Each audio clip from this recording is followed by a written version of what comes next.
Yeah, good morning, Rob. Welcome to Carrington. I mean, that's the question, isn't it? What kind of team will Manchester United put out against Chelsea on Friday with the final just over a week to go? But I'll just step aside so we can watch some of Manchester United's training session. It's a big media day ahead of the final next Wednesday, so we'll be hearing from Ruben Amorim a bit later this afternoon as well. But really, the big team news is, and it won't be good news for Manchester United fans listening, there is no Matthias de Ligt or Lenny Yoro out there. Now, Matthias de Ligt, he came off injured after Brentford got their second goal a week and a half ago. That was his first start in a while after just recovering from a previous injury. But there's no de Ligt and there's no 19-year-old Yoro either. And he went off against West Ham on Sunday in that 2-0 defeat, holding his left leg. Good news is he left the ground not in a protective boot or crutches or anything of the such, but he's not fit enough to be out there quite yet. So we'll get an update on both of those centre-backs later this afternoon by Amorim. But that does leave a big question mark for the final in terms of what does Amorim do with those three centre-backs. I mean, a few options, of course. You could have Nuasar Mazraoui drop back into that centre-back position, Patrick Dorgu goes to right wing-back, and maybe Luke Shaw goes to left wing-back.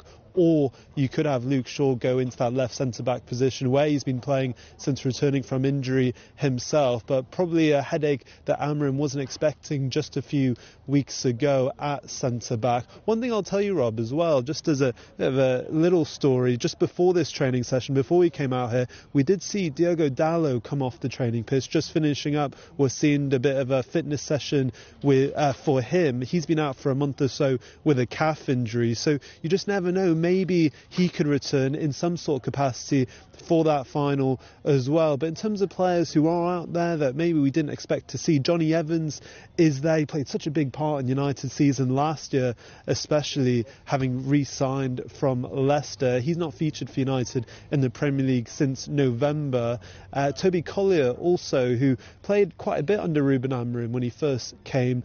He's been suffering with a bit of an injury, but he is also back in full team training, which gives Amorim a bit more flexibility in that midfield position. And actually, Rob, when you're looking at the final next Wednesday, maybe that's one of the debatable positions in the starting lineup. What do you do with that midfield? Do you go with Agate and Casemiro, who have been the choice in the European games, especially against Bilbao, and Leon's so effective in that sense? But in that Bilbao second leg, it was only when Bruno Fernandes, the captain of course, dropped into one of those two midfield positions where that really unlocked the attack, bringing on Mason Mount and Ahmad in those 10 positions. Those are probably kind of the debates around who should start in that 10. Will we see Ahmad, who has 19 goals and assists in all competitions, having just returned from injury as well? Will it be him or Garnacho as one of the 10s? Could Mount also force himself in? But really, Rob, it's very interesting to see this United side. They show one face in the Premier League and a completely different